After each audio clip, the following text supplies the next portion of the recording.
नमस्ते आप सभी को। मैं Gurpreet Kaur, founder Uday world of inspired school of Jaipur. आप सभी का आज स्वागत करती हूँ पहला सुख इंडिया वेलनेस मूवमेंट के अंदर। नमस्ते डॉक्टर सलिल, आपका बहुत बहुत स्वागत आज हमें अपना टाइम फिर से देने के लिए कि कृपया 5 अनिवार्य व खास बातों को समझाएं। कैसे सांस लें, कैसे सोए, कैसे खाएं, कैसे पिए, कैसे बैठे। ऐसा ये पूरा जैसे बहुत सारी बातें हैं इस क्वेश्चन में समझने के लिए हमारे लिए। बहुत अच्छी बात है, क्योंकि हमारी जीवनचर्या सुबह से रात्रि तक की हमारी दिनचर्या कैसी हो, हमारा जैसे हम यहाँ बात करते हैं कि हमारा आहार, विहार, विचार, व्यवहार और संस्कार, ये 5 चीजें गड़बड़ हो गई है और इनको ठीक करना बहुत जरूरी है। सांस लेने का तरीका, एक तो उसके लिए बहुत जरूरी है हमें कमर सीधी रखना, क्योंकि कमर झुकाकर कभी भी हम पूरी गहरी सांस नहीं ले सकते हैं। तो कमर सीधी रखें, लंबा गहरा सांस लेना है और छोड़ना है। हर स्थिति में लंबा गहरा सांस लेना है। कभी भी हम उथली सांस लेते हैं तो पूरी ऑक्सीजन नहीं भर पाते फेफड़ों में, और लैक ऑफ ऑक्सीजनेशन की वजह से फिर फटीग, कमजोरी, बहुत सारी समस्याएं होती है। फेफड़ों का भी जो नीचे वाला 25 से 30% हिस्सा होता है वो सामान्य श्वास में नहीं फूल पाता है। तो जब लंबी गहरी सांस लेते हैं तो पूरी आपकी छाती फूलती है, अन्यथा जो हिस्सा काम नहीं आता है धीरे धीरे वो खराब होने लग जाता है। तो इसलिए जरूरी है अच्छी तरह से लंबी गहरी सांस लेना। सांस के बारे में मैं कुछ और पूछना चाहूंगी कि मतलब हमें ये बहुत कॉन्शियसली सांस गहरी लेनी है या फिर हर घंटे हम कॉन्शियस होके सांस लें, या फिर हमेशा ही हमें ध्यान रखना है कि हमारी सांस गहरी और लंबी हो। देखिए, इसके लिए थोड़े दिन के अभ्यास की जरूरत होती है। जब लगातार हम शुरू में तो कॉन्शियसली अपने ध्यान रखना पड़ेगा लंबा गहरा सांस लेने का, लेकिन जब थोड़े दिनों में अभ्यास हो जाता है फिर आपको याद रखने की जरूरत नहीं पड़ती है, वो फिर अपने आप लंबी गहरी आने लग जाती है सांस। तो थोड़ा सा इसके लिए कम से कम 3 सप्ताह, कोई भी नई आदत बनानी होती है तो 3 सप्ताह का समय चाहिए होता है। 3 सप्ताह अगर आपने ध्यान रख के कर लिया तो फिर वो हमेशा लंबी गहरी सांस लेने की आदत बन जाएगी। फिर कॉन्शियसली करने की जरूरत नहीं पड़ेगी, वो हर समय याद रहेगा। 3 हफ्ता हमें ध्यान देना पड़ेगा अपनी सांसों पे और फिर वो हमारा नेचुरल वो बन जाएगा सांस लेने का तरीका। सोने का तरीका देखिए, हम अगर सीधे सोते हैं, 2 तरह से सो सकते हैं। हम सीधे सो सकते हैं या करवट से सो सकते हैं। उल्टे कभी नहीं सोना है। उल्टे सोने में हमारे पेट पर दबाव पड़ता है। वो सिर्फ उस कंडीशन में जब हमको कोई पर्टिकुलर पोजीशन में, प्रोन पोजीशन में कुछ बताया जाता है स्पेशल, तब सोना है। अदरवाइज सामान्यतः रात में सोने के लिए सबसे अच्छा होता है करवट लेकर सोना। करवट में भी बाई करवट से सोएंगे तो वो हमारे हार्ट के लिए, हमारे डाइजेशन के लिए अच्छी रहती है, क्योंकि जो हमारी मेन आर्टरी होती है एओर्टा, वो लेफ्ट साइड में कर्व लेके नीचे जाती है। तो जब हम इस तरह से सोते हैं तो वो फ्लो आपका उसमें आराम से होता है, अगेंस्ट ग्रेविटी नहीं होता है। जब आप राइट करवट सोते हैं तो उसको फ्लो तो यूं जा रहा है और आप इधर सोए हैं तो उसको अगेंस्ट ग्रेविटी ट्रेवल करना पड़ता है। तो इस दृष्टि से वो ठीक नहीं करता है। और दूसरा, डाइजेशन के लिए भी हमारा पेट में जो एसिड होता है, तो अगर हम दाई करवट लेते हैं तो वहां पर उसको डाइल्यूट होने का और उसको एसिमिलेट होने का अच्छी तरह से समय मिल जाता है। जब दाहिनी करवट लेते हैं तो पूरा जो थैली, आमाशय की थैली, वो उसके ऊपर प्रेशर मारती है, तो उस दृष्टि से वो ठीक नहीं है। तो बाई करवट से सोएं, और जब करवट से सो रहे हैं तो थोड़ा पतला तकिया लगाएं सर के नीचे, इस तरह की हमारी गर्दन सम अवस्था में रहे। बिना तकिए सोएंगे तो गर्दन हमारी टेढ़ी हो जाएगी, मोटा तकिया लगाएंगे तो गर्दन हमारी दूसरी दिशा में झुक जाएगी। तो दोनों ही सही नहीं है, संतुलित अवस्था में रहनी चाहिए, हमारी सम अवस्था में रहनी चाहिए। तो पतला तकिया लगाकर सोएं, घुटने मोड़ कर सोएं, दोनों घुटनों के बीच में एक तकिया लगा लें ताकि घुटने आपस में अड़े नहीं, और कमर भी हमारी पूरी तरह से रिलैक्स हो सके। घुटने थोड़े मोड़ेंगे तो हमारी कमर सीधी हो पाएगी, अन्यथा अगर हम सीधे करते हैं पैर तो कमर हमारी आगे की तरफ कर्व हो जाती है। तो वो पूरे टाइम, जैसे अभी पैर सीधे करके हम अगर सीधे सोते हैं तो जैसे ही हम घुटने सीधे करते हैं कमर हमारी ऊपर उठ जाती है, वो फिर पूरी गद्दे को टच नहीं करती है, तो उसको रिलैक्सेशन नहीं मिलता है। तो अगर सीधे भी सोते हैं तो घुटने मोड़कर घुटनों के नीचे 2 तकिए या मसनद लगाकर या रजाई गद्दा रोल करके वो लगाकर सोएं, ताकि घुटने थोड़े मुड़े हुए रहेंगे तो कमर आपकी सीधी रहेगी। और अगर सीधे सो रहे हैं तो सर के नीचे तकिया ना लगाएं, घुटनों के नीचे लगाएं, ताकि अच्छा। गर्दन गर्दन टेढ़ी ना हो। नहीं तो सीधे सोकर अगर सर के नीचे तकिया लगाएंगे तो आपकी गर्दन हमेशा इस तरह से झुकी रहेगी। जी। तो सोने का तरीका थोड़ा सा ध्यान रखें। कैसे खाएं? अच्छी तरह से चबा चबा कर खाएं। इसके लिए अंग्रेजी में कहावत है, eat your liquids drink your solids. तो सॉलिड्स को ड्रिंक कब कर पाएंगे? जब इतना चबाएंगे कि मुंह के अंदर वो लिक्विड बन जाए। और इसके लिए प्रयोग करिएगा, रोटी का 1 ग्रास लीजिए, उसको मुंह में इतना चबाइए कि लिक्विड बन जाए। तो देखेंगे वो मीठा लगने लगेगा। उसमें और साथ में सब्जी दाल वगैरह मत लगाइए, केवल रोटी का टुकड़ा लेकर उसको इतना चबाइए कि मुंह के अंदर लिक्विड बन जाए। देखेंगे आपको वो मीठा लगने लगेगा। तो मिठास कहाँ से आई? वो रोटी तो मीठी नहीं होती है, वो मिठास आई है जो उसमें स्टार्च थी, उसका पाचन हुआ। हमारी मुंह की लार में एंजाइम होता है सलाइवरी अमाइलेज या टाइलेज, जिसके द्वारा कार्बोहाइड्रेट का पाचन होता है, स्टार्च का पाचन होकर वो ग्लूकोज में चेंज हो जाता है। तो वो ग्लूकोज मीठा होता है, इसलिए वो हमें मीठा लगने लगता है। तो जब तक हम उसको अच्छी तरह चबाएंगे नहीं। दूसरा इसका चबाना इसलिए भी जरूरी है कि आंतों में दांत नहीं होते हैं। हमने सबके घरों में ग्राइंडर और मिक्सर दोनों हैं। अगर बादाम पीसना हो तो आप किस में पीसेंगे? ग्राइंडर में या मिक्सर में? ऑब्वियसली ग्राइंडर में ग्राइंडर में। पीसेंगे। मिक्सर में वो पीसेगा नहीं, घूमता रहेगा। मिक्सिंग का काम करता है मिक्सर, तोड़ने का काम नहीं करता है। ग्राइंडर होता है, उसको क्रश करके चूरा बनाने का काम करता है। तो हमारे दांत जो है वो ग्राइंडर का काम करते हैं और आंतें जो है वो मिक्सर का काम करती है।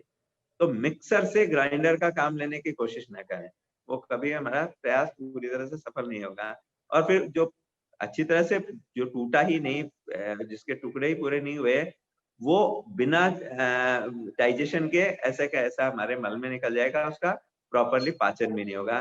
कई बार आपने छोटे बच्चों को देखा होगा, 6-8 महीने का बच्चा, माँ ने उसके लिए उसके मुंह में माने या किसी ने भी किशमिश दे दिया। अब उसके पास दांत तो है नहीं कि वो चबा पाए, निकल जाता है वो। अगले दिन उसकी लैट्रिन में वो किशमिश यूं का यूं निकल जाता है। हम भी अगर कभी देखें कोई चीज, जैसे अंकुरित अगर खा रहे हैं और बिना चबाए खा रहे हैं, तो अपनी लैट्रिन को अगले दिन चेक कर रहे हैं, उसमें वो अंकुरित के दाने दिख जाएंगे आपको। तो प्रॉपर डाइजेशन के लिए जरूरी है अच्छी तरह से चबाना। पीने की चीजों को भी मुंह की लार मिलाते हुए घूंट घूंट करके पिएंगे तो उसका डाइजेशन ज्यादा अच्छी तरह से होगा।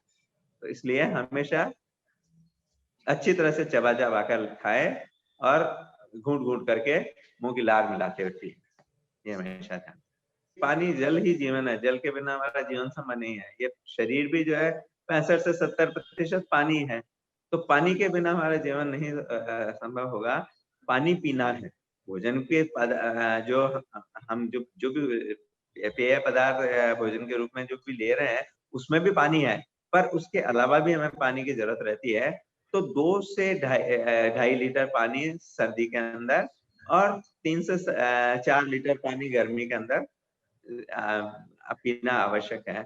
सुबह उठते ही आधा से 1 लीटर पानी जरूर पिए। हाँ, जिनको किडनी की समस्या होती है, जिनको डॉक्टर्स ने कम पानी पीने की सलाह दी जाती है, उनके लिए जितना उनका यूरिन आउटपुट होता है उसके हिसाब से उनको पानी पीने के लिए बताया जाता है। बाकी सामान्य नियम ये है कि 2 से 2.5 लीटर सर्दी में, 3 से 4 लीटर गर्मी में पानी पीना है। जब भी पानी पीना, सुबह उठते आधे से 1 लीटर पानी पीना है। सुबह का पानी बासी मुंह पीना है, बिना कुल्ला किए पीना है। बाकी समय, खाने के समय पानी नहीं पीना, उसके अलावा जब भी प्यास लगे तभी पीना है। खाने के 1 घंटे पहले पीना है, 1 घंटे बाद में पीना है। खाना खाते ही तुरंत पानी नहीं पीना है, खाने के साथ भी पानी नहीं पीना है, ये थोड़ा हम ध्यान रखेंगे। और बैठ कर पीना है, खड़े खड़े नहीं पीना है। मुंह की लार मिलाते हुए धीरे धीरे घूंट घूंट करके पीना है, ऊपर से गट गट करके नहीं पीना है। उससे फिर हमारे एरोफेजिया भी होता है, एयर भी चली जाती है, फिर वो गैस का कारण बनती है। तो मुंह लगाकर पीना है, घूंट घूंट करके। जब भी कुछ खाएं या पिए, उसमें अपने स्ट्रॉन्ग पॉजिटिव वाइब्रेशन डालकर लें। क्योंकि भोजन सिर्फ protein, carbohydrates, fats, minerals, vitamin ही नहीं है, उसके साथ उसके वाइब्रेशंस भी हैं। वाइब्रेशंस क्या जा रहे हैं, बाहर से जो लेके आ रहा है वाइब्रेशन, किसान के वाइब्रेशन, व्यापारी के वाइब्रेशन, बनाने वाले के वाइब्रेशन, उनको हम नहीं चेंज कर सकते हैं, लेकिन अपनी थाली में आ गया तब कम से कम उसका वाइब्रेशन को हम चेक करके चेंज कर सकते हैं। और इसके ऊपर क्योंकि इसका क्या सा प्रभाव पड़ता है, जापान के डॉक्टर मसारू इमोटो, उन्होंने बहुत सारे प्रयोग किए हैं, उनकी बुक्स भी हैं, वाटर मेमोरी, डॉक्टर मसारू इमोटो, इस नाम से आपको यूट्यूब पे भी उनके काफी सारे मिल जाएंगे। तो उसमें उन्होंने बताया, उन्होंने प्रयोग किए पानी के ऊपर और भी चीजों पे।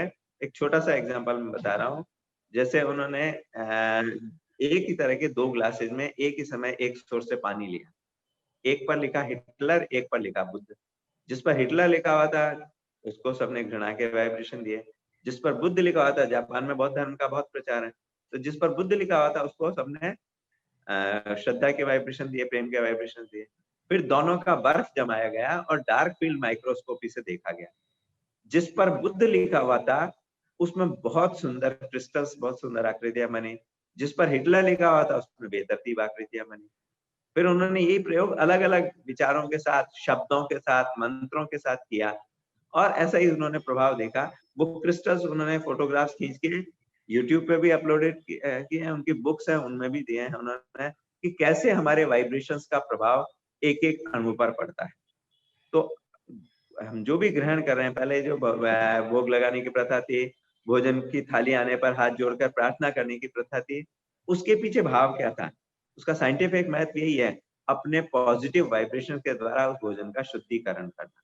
तो कभी भी कुछ भी अंदर डाल रहे हैं, हम बाहर की सफाई तो देख लेते हैं, वाइब्रेशंस की क्लीनिंग नहीं करते हैं, तो वो वाइब्रेशंस की भी क्लीनिंग कर रहे हैं, उसमें अपने पॉजिटिव भाव डालकर कि परमात्मा की शक्ति से परिपूर्ण ये भोजन, ये जल तन मन को शक्ति और स्वास्थ्य प्रदान कर रहा है।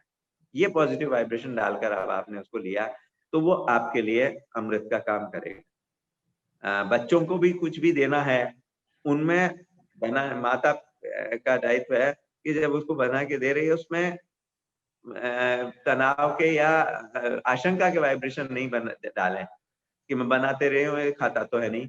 तो क्या किया हमने, उसमें वो नेगेटिव वाइब्रेशन डाल दिए, उसके स्थान पर उसमें पॉजिटिव वाइब्रेशन डालने कि बच्चा बहुत प्यार से खाता है, बच्चा बहुत उत्पाती है, उसके भोजन में वाइब्रेशन डाल के दें कि बच्चा बहुत शांत प्रसन्न चित्त रहने वाला बच्चा है। जैसे जैसे हम वो वाइब्रेशन डालेंगे, धीरे धीरे उनका असर उसके एक एक अंग पर होने लगेगा, एक एक अणु परमाणु पर होने लगेगा और धीरे धीरे उसमें वो परिवर्तन आने लगेगा। तो ये थोड़ा सा हम ध्यान रखें, कुछ भी खाएं पिए उसमें अपने पॉजिटिव वाइब्रेशन डालें। ये तो बहुत ही अच्छी बात बताई आपने।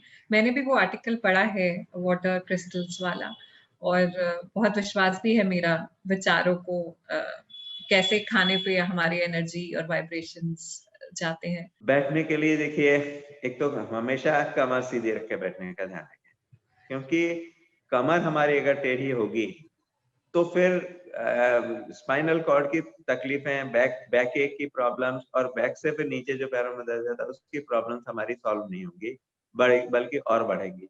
तो जैसे भी आप बैठ रहे हैं, कमर सीधी करके बैठें, पालथी लगा के इस तरह से बैठ सकते हैं हम। और अगर आपके घुटनों में समस्या नहीं है तो भोजन के बाद वज्रासन, ये वज्रासन की स्थिति है, वज्रासन में हम बैठे हैं तो ये भोजन के पाचन में भी मदद करता है, क्योंकि हमारा 25 से 30% रक्त हमारे पैरों के में संग्रहित रहता है। जब इस तरह से बैठते हैं तो ये ब्लड यहाँ पर आ जाता है, डाइजेशन में मदद करता है। तो वज्रासन में, और जिनको घुटनों में बहुत एडवांस ऑस्टियोआर्थराइटिस है वो वज्रासन में ना बैठे। जिनको बहुत ज्यादा दिक्कत है कुर्सी पर बैठना है तो कुर्सी पर भी बैठे हैं तो स्ट्रेट बैक वाली कुर्सी लें, जैसे मतलब इस तरह की कुर्सी हो, ये इस तरह की कुर्सी हो, स्ट्रेट बैक वाली हो। इस पर हम स्ट्रेट बैक वाली कुर्सी पर भी अगर ऐसे बैठेंगे टेढ़े होकर, इस तरह से बैठेंगे तो हमारी कमर टेढ़ी हो गई। तो हमेशा कूल्हों को पीछे अड़ाकर, कूल्हे पीछे सटे हुए हों, कमर आपकी सीधी रहे और पूरी कमर सपोर्टेड रहेगी। तो स्ट्रेट बैक वाली कुर्सी पर बैठें पीछे से पूरा सपोर्ट लेकर बैठेंगे तो आपकी कमर सीधी रहेगी हमेशा। और उसमें भी फिर थोड़ा सा ये ध्यान रखें कि पैरों की स्थिति, हम जैसे कुर्सी पर बैठे हुए हैं तो पैरों की स्थिति हमारी एक इसी पोजीशन में बहुत देर बैठे रहेंगे तो थोड़ा सा दिक्कत होने लगेगी। तो एक पैर, जैसे आपके टेबल पे फुट रेस्ट हो तो एक पैर ऊपर रख लें, एक पैर थोड़ा नीचे रख लें, फिर दूसरे पैर को थोड़ा ऊपर रख लिया, फिर नीचे कर लिया। इस तरह से बदल के करेंगे हम तो कमर को रिलैक्सेशन मिलता रहेगा, कमर हमारी कभी भी परेशान नहीं होगी। और कभी भी इस तरह से ऐसे ना बैठे, ये जो हम घुटने के ऊपर घुटना डाल के बैठ जाते हैं इस तरह से ना बैठे, लेग्स को क्रॉस करते हुए, इस तरह से लेग्स को क्रॉस करते हुए हम बैठ सकते हैं। एक मिनट, ये लेग्स को क्रॉस करते हुए हम बैठ सकते हैं इस तरह से, लेकिन घुटनों को क्रॉस करके ना। ये थोड़ा सा हम बैठने की पोजीशन का अपना ध्यान रखें। जी, बहुत बहुत धन्यवाद। सारे पॉइंट्स काफी वैलिड और काफी इंटरेस्टिंग थे सुनने में, और मैं अब सब पे अमल भी करूंगी अब से।